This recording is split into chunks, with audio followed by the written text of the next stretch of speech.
Bonsoir à tous, bienvenue sur 8 Mont Blanc. Nous sommes ensemble pendant une demi-heure dans l'émission Accès Direct. Alors n'hésitez pas à réagir sur les réseaux sociaux avec le hashtag Accès Direct. Au programme, ce soir, je recevrai sur ce plateau Noé Joly. Il est l'un des auteurs du livre Entendu sur un télésiège. Il nous partagera ses meilleures anecdotes. Et puis comme tous les lundis, Sébastien Germain viendra nous parler sport, évidemment. Mais avant avec toi, Fanette, bonsoir. Bonsoir. Les titres du JT. Et on commence avec Météo France qui est dans le brouillard.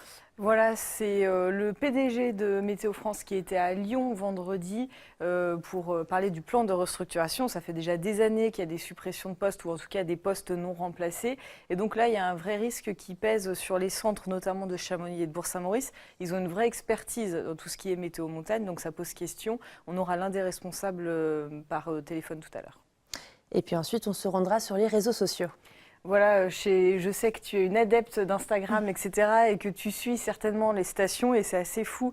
Tout ce qui est, voilà, tous les jours, toutes les stations mettent des choses en ligne, que ce soit sur Facebook ou Instagram. Donc j'ai voulu en savoir un petit peu plus. Et donc petit dossier tout à l'heure dans le JT. Eh bien très bien, je te laisse retourner en régie puis tu reviens tout à l'heure pour la revue Oui, de parce presse. qu'on a décidé de tout changer. Exactement, on casse les codes. On casse les codes. À tout à l'heure, Fanette. Et puis il est temps pour moi de recevoir mon premier invité.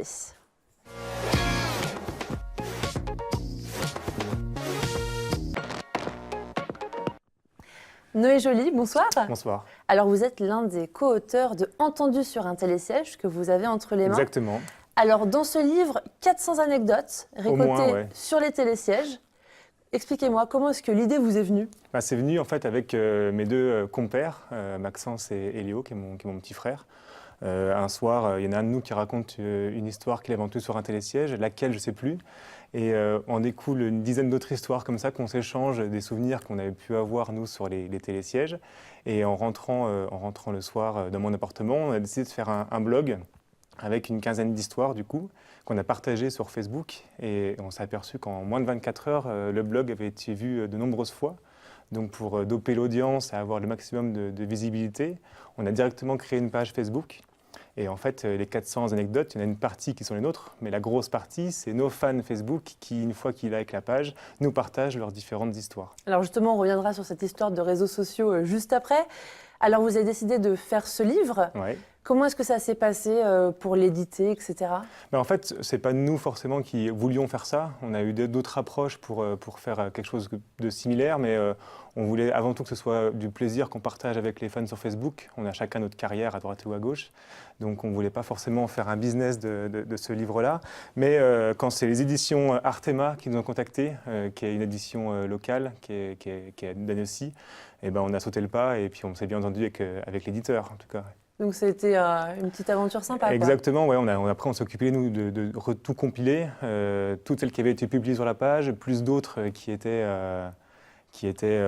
peut-être pas un peu plus cachées, et on les a toutes remises en forme et après on a travaillé à rendre l'ensemble joli et on a fait un classement entre différentes histoires qui sont un classement en fait de couleurs comme les pistes, du vert au noir en passant par le bleu et le rouge. Le vert, c'est les plus faciles qui parlent un peu d'écologie, où il y a les animaux à l'intérieur. Le rouge, il y a forcément un moniteur de ski qui est au centre de l'histoire. Et les noirs, c'est les plus graveleuses qui sont interdites au moins de 16 ans, quoi. D'accord, très bien. Vous avez une anecdote sympa, personnelle à nous raconter ? Je pense que c'est une des premières et on l'a entendu souvent, puis les gens nous la repartagent souvent. Il y a beaucoup de personnes qui s'inquiètent de savoir qu'est-ce qu'on en fait de la neige en été. Et ça, c'est certainement une qui a déclenché notre envie de faire un blog et par la suite la page Facebook.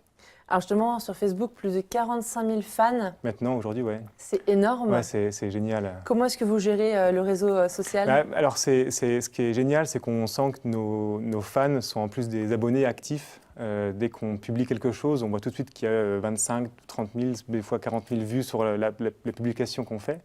Donc nos fans sont vraiment très contents de nous retrouver à chaque saison parce qu'on redémarre les histoires avec la neige.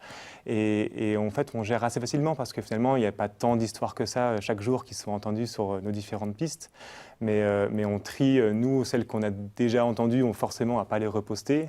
Et après, on échange souvent quand même par message privé en fait, avec les fans qui nous proposent des histoires. Alors vous riez des touristes, évidemment. Oui, bah forcément, forcément, les touristes, c'est ceux qui vont en sortir les plus belles parce qu'ils ne connaissent pas cet élément qu'est la montagne et la neige. Donc nous, ça nous paraît des fois complètement absurde. Mais c'est vrai que quand on connaît pas ça, bah, ça peut paraître logique pour certains alors que ça ne l'est pas du tout, quoi. Mais vous riez aussi des locaux. Oui, on aime bien, Il y a de quoi faire. on aime bien taper sur tout le monde. C'est vrai que nous, on voulait surtout pas être dans l'anti-Monchu ou des choses comme ça, qui sont des choses assez locales. Mais on étend le spectre vraiment au maximum. Et on aime autant rigoler du touriste parisien qui parle d'un périphérique au lieu du téléphérique que du moteur de ski qui forcément, avec son ego surdimensionné, souvent raconte des belles, quoi. C'est cliché, pourtant c'est vrai. Ah, c'est cliché, mais c'est 100% vrai. Alors forcément, nous, c'est romancé. Parfois, les histoires, quand on les reçoit, elles sont un peu brutes. Et puis, nous, on essaie de les faire assez brèves pour qu'elles se rentrent en 2-3 lignes. Mais en tout cas, le fond est là. Et il y en a qui sont tellement grosses que c'est sûr que ça ne peut pas être inventé. C'est du spontané, quoi. Alors ce livre est sorti le 1er décembre, Ouais. juste avant les fêtes. Ouais, c'était le but. C'est pas un hasard du tout. Non, du coup, hein. alors qu'on a été contacté avant l'été, en fait, par l'éditeur. Et on a fait au maximum possible pour pouvoir sortir le bouquin avant les fêtes, parce que c'était le petit cadeau de Noël sympathique, ouais, c'est clair. Et ça a fonctionné justement? On n'a pas encore tous les chiffres, et puis on les aura qu'à partir de l'avril 2019. Parce que dans l'édition, c'est comme ça que ça se passe. C'est un peu compliqué à gérer tous les chiffres parce qu'il y a tellement de revendeurs à droite ou à gauche. Même dans des boulangeries, on le trouve, ce bouquin. Donc, on ne sait pas encore tout ce qui a été vendu. Mais a vous ne priori, savez pas où c'est distribué? On sait où c'est distribué. Évidemment, chez tous les bons marchands de journaux, ce bouquin est disponible, en tout cas dans nos régions de Savoie et de Haute-Savoie. On le trouve un petit peu en Suisse aussi, romande. Et après, même chez les gros revendeurs que sont la Fnac ou Amazon, on peut le trouver en ligne, quoi. Alors la préface, elle a été écrite par Tessa Worley, notre championne qui part aux Jeux Olympiques et dans qui va quelques gagner jours. surtout, on croise les doigts pour elle. Non, elle a été très réactive. En fait, on ne la connaît pas personnellement, mais on a des amis en commun, notamment Joanne Bézami, qui a aussi une carrière dans le snowboard professionnel et qui était à l'école à Albertville avec elle, en fait. Et du coup, c'est grâce à lui qu'on a eu ce lien. Et puis, elle a été tout de suite réactive. Et son histoire dans la préface, elle est tordante. Je vous laisserai la découvrir en prenant le bouquin. Mais ouais, c'est une super marraine. Et puis, on est hyper content des résultats qu'elle fait en plus cette saison. Elle a encore gagné là ce week-end. Et ouais, c'est génial. Une prochaine édition? C'est pas... Là, on a quand même 4 saisons compilées dans un bouquin. C'est 4 ans, oui, c'est 4 Exactement. ans de travail. Hein. C'est 4 ans de travail. Il en faut quand même un paquet pour remplir toutes ces pages-là. Donc, il n'y a pas encore le but de faire une saison 2. Peut-être qu'on va imaginer peut-être un autre format plutôt qu'un bouquin, on verra. Mais pour le moment, il n'y a pas de saison 2. En tout cas, on va continuer de montrer celui-ci parce que les anecdotes sont excellentes. Et puis, si on veut en avoir des inédites qu'on ne trouve pas là-dedans, et on se rejoint directement sur notre page Facebook où chaque jour, il y en a des nouvelles en tout cas. En tous les cas, ce livre, on peut le trouver, il coûte 14 €. Il coûte 14 €, c'est ça. Donc ouais. On peut le trouver chez les marchands de journaux. Oui, mais même à la Fnac, partout, à la Fnac, on le Amazon. trouve partout. Tous les grands revendeurs, ils le sont, et dans toutes les maisons de la presse, quoi. Dernière question. Là, pendant cette saison, je suppose que vous allez skier. Oui, j'y suis quasiment tous les week-ends. Vous avez l'oreille tendue? Oui, forcément. Et puis, je demande à tout le monde de bien tendre l'oreille, surtout, et de nous rapporter les histoires qu'ils peuvent entendre. Nous, ce qu'on préfère, c'est souvent le dimanche. Parce qu'il y a souvent un débrief de ce qui s'est passé la veille, le samedi soir, entre celui qui est rentré seul, celui qui est rentré accompagné, celui qui ne sait pas comment il est rentré. Là, il n'y a pas besoin de trop tendre l'oreille. En général, on entend des bonnes. Ouais. Et on espère les voir en tous les cas dans le tome 2. Ouais, j'espère bien. Merci beaucoup d'avoir été sur ce plateau. Avec plaisir, merci de m'avoir invité. Merci à vous. Je vous laisse rejoindre la régie. Merci, bonne saison. Merci. Et puis maintenant, c'est l'heure de la revue de presse avec Fanette Debuisson qui me rejoint sur ce plateau, avec Sébastien Germain qui est juste derrière et qui m'a fait une petite blagounette. Et on commence à parler d'une miraculée dans Montagne Magazine. Voilà, on en a pas mal parlé ce week-end aussi sur les réseaux sociaux, etc. Elle s'appelle Elisabeth Révol, cette alpiniste, elle est française, c'est une professeure de PS. Elle avait déjà fait pas mal de choses dans l'Himalaya. Et donc là, elle était en ascension sur le Nanga Parbat, c'était sa 4e tentative. Elle était accompagnée d'un autre alpiniste assez expérimenté, polonais, Tomek Makiewicz. Et c'est à la redescente, ils se sont fait un peu coincer. Donc voilà, ça a été des secours compliqués. Elle a pu redescendre. Elle est blessée, elle a notamment des gelures aux mains et aux pieds. On ne sait pas encore s'il y aura amputation ou pas. Elle est suivie de près par les médecins. Elle va être rapatriée cette semaine à l'hôpital de Sallanches. Elle est suivie pour le moment à distance par le docteur Cauchy, qui est un spécialiste installé à Chamonix. Et là, la difficulté, c'est que Tomek Makiewicz, lui, est resté coincé en haut à plus de 7000 mètres d'altitude. Pour le moment, les secouristes n'ont pas pu aller jusqu'à lui. Les hélicoptères à cette altitude ne peuvent pas voler. Il y a donc une cagnotte, en fait, des cagnottes d'ailleurs, qui sont ouvertes pour remobiliser des secours pour aller le chercher, même s'il y a très peu d'espoir de le retrouver vivant. D'accord, le message est passé. Et puis ensuite, on se soigne grâce aux vibrations. Voilà, ça c'était une spéciale dédicace puisque toi et moi, on peut être un peu stressés parfois. Et donc ça, c'est une méthode pour soigner le stress. Ce sont nos confrères de L'Aimant Bleu qui nous proposent ce reportage. Ça vient tout droit du Népal et du Tibet. En fait, c'est la vibration au niveau du son qui permet d'accélérer le sang dans l'organisme qui fait du bien. Donc petit extrait pour se détendre. Un son long, puissant. Fabienne Dufour fait chanter ses 7 bols.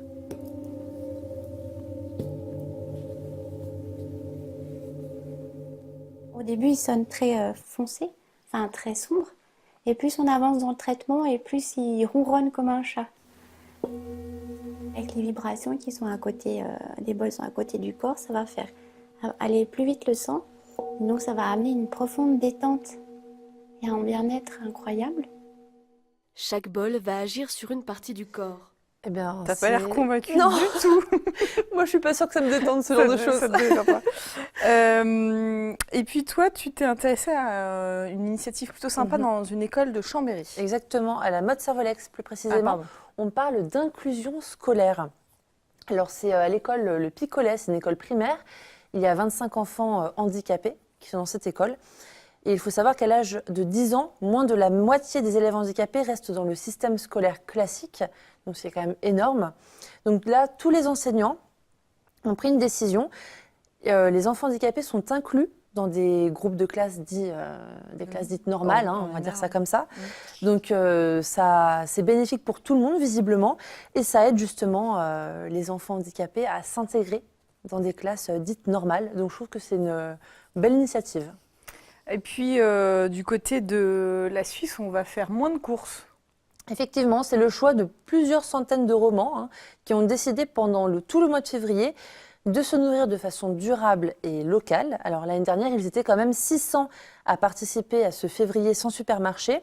Alors dans cet article, on a le témoignage de Léonie, maman de 32 ans, qui s'apprête à changer de mode de vie pendant un mois du coup, mais elle se pose une question puisqu'elle a un enfant de 3 ans et elle se demande où est-ce qu'elle va acheter du lait. En fait, tout simplement, ça peut paraître bête, mais c'est pas si simple que ça.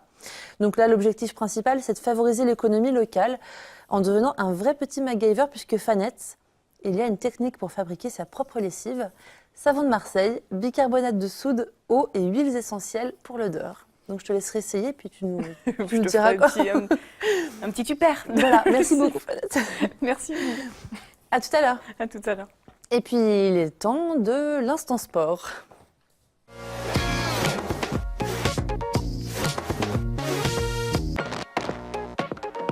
Moi, je tiens à préciser, Olivia, que je fabrique ma propre poudre lave-vaisselle et c'est très efficace. Ah bon? Voilà, avec du bicarbonate, tout acide citrique, ça marche très bien. Je n'ai pas encore essayé la lessive, mais en tout cas, je fais ma poudre lave-vaisselle. Bah, tu pourras faire le mois de février sans supermarché du coup.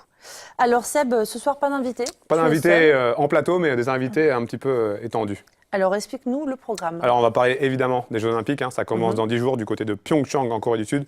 Donc on sera en ligne avec Shafik Besseguir, patineur artistique, et puis qualifié donc pour les Jeux. Et on sera aussi en ligne en fin d'émission avec Cyril Burdet, l'entraîneur de l'équipe de France de sprint chez les fondeurs. Puis on va voir aussi des images de handball, on a plein de choses à voir. Et avant, on commence avec des images de ski alpin. Oui, puisque les dernières épreuves de Coupe du Monde avant les Jeux Olympiques ont lieu jusqu'à mardi.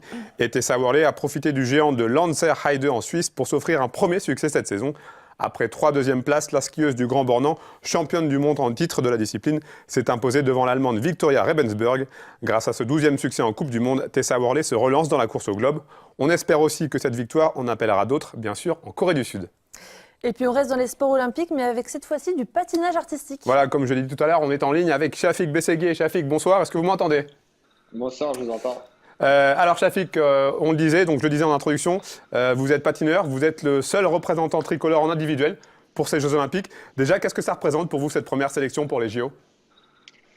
C'est une grosse fierté. C'est vrai que c'est le rêve de tout athlète de pouvoir participer aux Jeux Olympiques. Ça a été une saison compliquée pour moi parce que je démarre avec un pneumothorax. Donc c'est vrai que en début de saison, je pensais que c'était un rêve anéanti. Et puis voilà, je me suis battu pour revenir. J'ai gagné le titre et ma sélection. Et du coup, je suis très fier aujourd'hui de pouvoir représenter les couleurs tricolores. En quoi c'est si différent, les Jeux, des autres compétitions? C'est tous les 4 ans. C'est vraiment l'élite mondiale. C'est vraiment en fait une compétition où tu vas te confronter aux meilleurs. Alors vous l'avez dit tout à l'heure, la saison compliquée puisque avec un pneumothorax en septembre, j'imagine que du coup pouvoir vous aligner sur ces Jeux, c'est aussi une belle récompense du travail effectué depuis le mois de septembre. Bien sûr, c'est une très belle récompense. Il y avait beaucoup de boulot pour revenir à mon niveau. Je me suis arrêté un mois, ça a été très dur.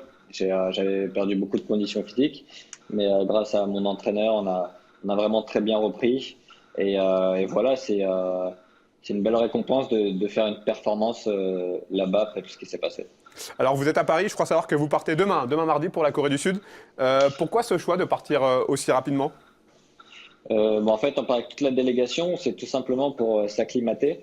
Parce que, comme vous savez, il y a 8 heures de décalage en plus et malheureusement, on met du temps à s'adapter. Et du coup, ils ont mis en place un stage à Iceland en Corée du Sud quelques jours avant pour vraiment essayer de se mettre dans le décalage horaire. Vous avez terminé 11e des récents championnats d'Europe à Moscou avec un programme libre très intéressant. J'imagine que c'est un résultat qui vous fait emmagasiner de la confiance pour Pyeongchang? Bien sûr, c'est vrai que c'était ma première grosse compétition de la saison. Malheureusement, dû à ma blessure, j'ai pas pu faire de Coupe du Monde, donc j'arrive vraiment sur une grosse compète seulement en janvier. Donc, je suis satisfait, même si je sais que je peux faire beaucoup mieux. Mais ça fait une belle expérience avant les Jeux Olympiques et un bon entraînement. D'un point de vue physique, comment est-ce que vous vous sentez? Je me sens bien. J'ai retrouvé ma technique. Il me manque encore un peu de souffle. C'est vrai que c'est toujours un peu dur les programmes. Mais chaque semaine, j'engrange vraiment du positif et c'est le plus important. Et j'avais une dernière question. Pour vous, des Jeux Olympiques réussis, c'est quoi? C'est l'aboutissement de toute une Olympiade. Une Olympiade, c'est 4 ans. C'est d'être que son peuple, que son pays, sa fédération, famille soient fiers. Et puis voilà, c'est vraiment une chose qu'on peut faire 1, 2, 3 fois dans sa vie et c'est des souvenirs qui restent à vie, surtout quand ça se passe bien. Merci beaucoup en tout cas Shafik, on prendra bien évidemment de vos nouvelles et puis bonne chance pour ce magnifique rêve que constituent les JO. Merci à vous. Merci, bientôt. au revoir. Au revoir. Et puis maintenant, on parle de l'équipe de France paralympique de ski alpin qui peaufine sa préparation. Oui, puisque après les Jeux Olympiques, il y a les Jeux Paralympiques qui auront lieu toujours du côté de Pyeongchang en Corée du Sud, du 9 au 18 mars prochain. Et les skieurs alpins avaient rendez-vous à Tignes la semaine dernière pour une épreuve de Coupe du Monde, une épreuve qui a dû être annulée pour cause de trop plein de neige. Emmanuel Jaude en a néanmoins profité pour rencontrer les membres de cette équipe de France qui partiront en Corée du Sud avec de très grosses ambitions après les 10 médailles remportées en 2014 à Sochi. On regarde le reportage de Manu. Engagement, vitesse, précision, autant de points qu'ont travaillé avec acharnement les skieurs de l'équipe de France handisport. Forts de leur statut de nation à battre et de leurs bons résultats en ce début de saison, ils arrivent en vue des Jeux avec un mental d'acier. Je sais pas vraiment si on peut anticiper les Jeux. Je pense que je m'y prépare. J'essaye d'anticiper un peu la pression qu'il va y avoir, mais je pense que j'aurai beaucoup de mal à l'anticiper. Après, je vais essayer de sortir le ski que je sais faire et pour remplir mes objectifs au mieux. Ça se passe bien, là le début de saison est parti un peu moins sur les chapeaux de roue que l'année dernière, mais bon, il me reste la fin de saison pour bien me rattraper et montrer que je suis toujours là. La grande transformation, en fait, moi ça faisait 2 ans que ça marchait pas trop, que je galérais un peu et là enfin ma tête se remet dans le bon sens, on va dire. Du coup, c'est top, ça arrive vraiment au bon moment. Donc ça ne veut pas dire forcément que j'aurai des médailles, mais ça ça va dans ce sens-là. En tout cas, je suis assez content et je ne pouvais pas rêver d'un meilleur début de saison, on va dire. À quelques semaines de leur départ pour la Corée se dessinent donc les objectifs précis à atteindre. Pour Johan Taberlet, le vieux briscard du circuit, la question ne se pose même pas. Il faut aller chercher l'or parce que je sais que j'en ai les capacités. Après, c'est des questions de confiance en soi, c'est des longues mises en place. Cette année, oui, j'ai mis beaucoup de choses en place pour décrocher l'or. Malgré tout, tu vois, on dit que on peut avoir peur de la gagne. Je pense que c'est ce qui m'arrivait un peu jusque-là. Aujourd'hui, j'en ai de moins en moins peur. Il me reste encore un peu de travail, mais j'en ai de moins en moins peur. Et du coup, voilà, l'objectif, c'est d'aller en chercher. Je sais que je peux le faire. Donc, c'est des objectifs élevés, mais pas du tout irréalisables et pas du tout farfelus. Quant à Marie Bochet, leader incontestée et incontestable du circuit mondial, elle préfère miser sur son expérience pour aborder avec philosophie cette grand-messe du ski handisport. Le seul objectif, c'est de pouvoir exprimer mon plein potentiel au jeu, d'arriver à passer au-dessus de toute cette pression et tout ce qui va un petit peu naviguer autour de ces compétitions, de ces 5 jours de compétition, et de vraiment juste me concentrer sur mon ski et sur moi. Et ça, c'est vraiment mon objectif pour pouvoir vraiment prendre du plaisir là-bas et de rentrer sans regret en ayant tout donné. Avant Pyeongchang, il reste encore au tricolore 2 stages de préparation à Serre-Chevalier et à Morzine. 2 rendez-vous pour régler les derniers détails et arriver au mois de mars dans les meilleures dispositions possibles. Allez Sébastien, tu as un nouvel invité, mais par Skype cette fois-ci. Oui, nous sommes en ligne avec Cyril Burdet. Cyril Burdet, bonsoir. Bonsoir. Bonsoir. Vous êtes l'entraîneur de l'équipe de France de sprint en ski de fond. Cyril, à une grosse dizaine de jours de la cérémonie d'ouverture de ces Jeux Olympiques, comment vont les sprinteurs et les sprinteuses du groupe France à 10 jours du début? Oui, eh ben, écoutez, tout se passe bien pour le moment. On rentre d'un dernier week-end de Coupe du Monde à Seefeld sur le site du prochain championnat du monde l'année prochaine. Et Lucas a réalisé son 3e podium consécutif de la saison là, sur le sprint skate avec une 2e place. Richard passe à 2 cm de la finale, finit 7e. Et j'ai envie de dire toute l'équipe est plutôt en forme parce que les distanceurs le lendemain ont également réalisé des belles performances avec Maurice 5e. Donc, les signaux sont au vert. Est-ce qu'une saison olympique, ça se prépare forcément d'une manière différente? Pas forcément de manière différente, parce que chaque saison se prépare dans la globalité. C'est vrai que le fait qu'il y ait un événement particulier comme les Jeux Olympiques, ça rajoute un petit peu de concentration sur cette période clé du mois de février. Mais la préparation globale est sensiblement la même que les autres années.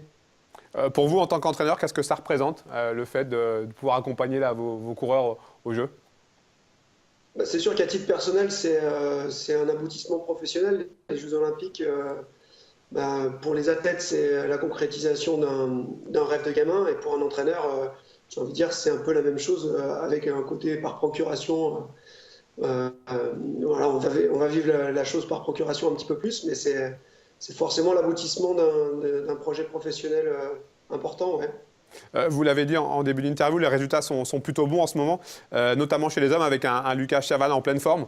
C'est signe que la préparation paye ses fruits?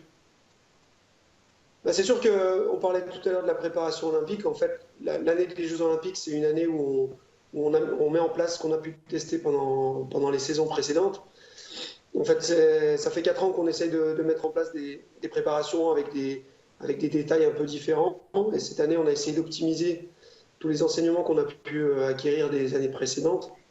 Et là, c'est sûr que de voir les gars dans le bon tempo à 15 jours des événements, c'est plutôt rassurant et plutôt signe que la préparation a été dans le bon sens. Mais... La jeunesse avec Lucas Chavannes, Richard Jouve ou encore Baptiste Gros, c'est d'ailleurs ce qui caractérise votre groupe chez les hommes.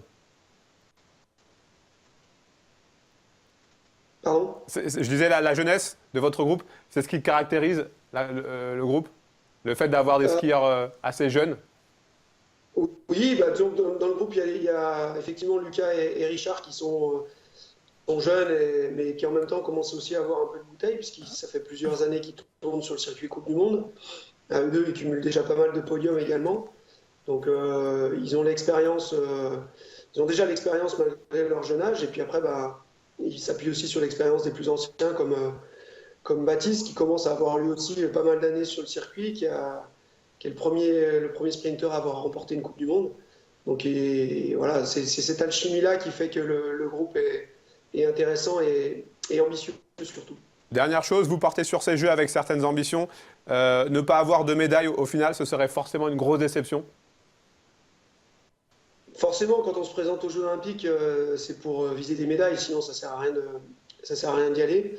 J'ai envie de dire que sur le papier, on a une très forte chance. En tout cas, on peut y aller avec une grosse ambition sur le Team Sprint Skate, qui sera vraiment la journée clé pour la discipline du sprint.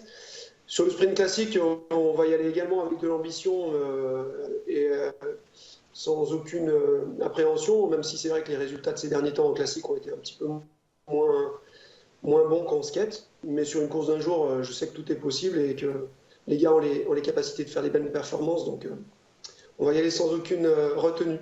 Merci beaucoup Cyril. Bonne chance pour cette échéance.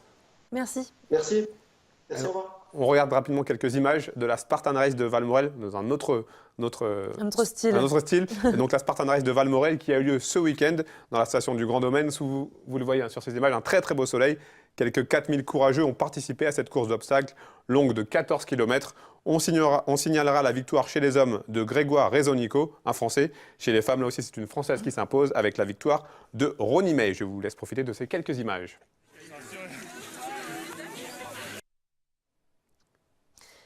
Et puis, je ne pensais pas que ça s'arrêtait aussi vite. Et puis, quelques images de hand à présent. Oui, j'étais à Anne-Sylvieux ce samedi soir pour le choc de la poule 5 de National 2. Le CSAV, le club sportif d'Annecy-le-Vieux, recevait Besançon. Et la rencontre a tenu toutes ses promesses, puisque les doublistes ont fait la course en tête pendant quasiment tout le match. Et Besançon a compté jusqu'à 4 buts d'avance, jusqu'à 12 minutes de la fin. Mais le cœur des Verts et Noirs a parlé. Et dans une fin de match totalement folle, le CSAV s'impose au final 28-27 avec le but de la victoire, inscrit à seulement 3 secondes de la sirène finale. Une vraie belle victoire avec une belle ambiance. C'est intéressant de voir ça. En tout cas, on a vibré. Je vous laisse profiter de ces images et puis on écoutera ensuite quelques réactions. Déclic, je sais pas, parce que les mecs sont très concernés. On répond présent, on est quand même premier ex-aequo pour l'instant. Donc, par contre, on sait que cette équipe de Besançon, c'est un centre de formation, grosse culture en balistique, ils jouent énormément bien. En plus, il y avait l'effectif complet en face. On savait que c'était un match très compliqué. Et voilà, on s'en sort avec les points de la victoire, donc je pense qu'on peut être fier de ce qu'on a proposé ce soir. C'est dans les matchs comme ça qu'on peut voir aussi si mentalement les mecs sont présents, ne perdent pas avec la pression, et ils ont répondu présent justement, donc ça c'est un point positif. Et j'espère qu'on va s'en servir pour le reste du championnat pour aller jusqu'au bout. C'est une très belle équipe en face, elle nous avait posé des difficultés l'année dernière, cette année encore, et on allait la chercher. Franchement, c'est super, en plus avec du public, c'est génial. C'est super équipe. On joue la montée et ça c'est le genre de match qui peut faire basculer. Chaque point va être important jusqu'à la fin de l'année. Et celui-là il risque d'être très important je pense. Depuis le temps, là, on a creusé un nouveau groupe cette année. On a traversé pas mal d'épreuves. Et là c'est l'apogée. On voit qu'on est vraiment tous solidaires et qu'on se base tous, et que personne lâche. Et puis pour finir, Sébastien, les résultats du week-end. Oui, quelques résultats sélectionnés sur le volet. On commence avec du basket. 16e journée de Pro B, courte défaite d'AMSB dans le Nord à Denain, 82-80. En rugby fédéral 1, le championnat à la fin de saison va être très compliqué pour Chambéry. On ne sait qu'il ne montera pas, qu'il ne fera pas les phases finales. Défaite du côté d'Aubenas à 26-17. En fédéral 2, la victoire écrasante de Rumi contre Vinay, 50-15. Toujours en fédéral 2, la courte victoire d'Annecy contre Bièvre-Saint-Jouard, 34-27. En hockey sur glace, la défaite malheureusement, 39e journée, la défaite de Chamonix sur la patinoire de Grenoble, 4-3. Chamonix 11e sur 12 avec 29 points en division 1. La défaite d'Annecy contre Neuilly-sur-Marne, 7-2. La lourde défaite de Courchevel, Méribel, Pralognan à Nantes, 10-1. Et la belle victoire de Montblanc contre Tours, 4-3. Tours, équipe de haut de tableau. Merci beaucoup Seb. Merci. Fanette nous rejoint tout de suite avec son téléphone pour le en train de faire rappel des titres du JT. Alors ça Fanette, franchement... c'est complètement dissipé. Hein. C'est pas Mais possible. c'est parce que je suis en mode réseaux sociaux. D'où le reportage sur les réseaux sociaux. reportage, donc du coup, je me mets dans le bain. Et bien justement, donc ce soir, on a un reportage sur les réseaux sociaux. Voilà, puisque toutes les stations s'y sont mises, ça va Mont Blanc Tourisme aussi. Et ça a été, que ce soit les stations ou ça va Mont Blanc Tourisme, on a été parmi les premiers en fait, structures touristiques à se mettre sur les réseaux sociaux. Donc du coup, il y a des communautés assez importantes. Par exemple, ça va Mont Blanc Tourisme, c'est 870 000 followers. Donc quand ils postent énorme. quelque chose, ça a une portée colossale. Et puis ensuite, on parlera de Météo France. On parlera de Météo France qui connaît quelques difficultés. En tout cas, le PDG a présenté aux salariés vendredi dernier à Lyon un nouveau plan de restructuration. 500 postes pour être supprimés sur 3000, donc c'est assez énorme. Et les centres de Chamonix et Bourg-Saint-Maurice, du coup, pourraient être menacés. Donc on fera le point là dans un instant avec un responsable au téléphone. Merci beaucoup à tous les deux. Merci à toi. C'est un plaisir. Tout de suite, c'est le JT. Et puis nous, on se retrouve dès demain, dès 18h, pour un nouvel accès direct. Passez une excellente soirée.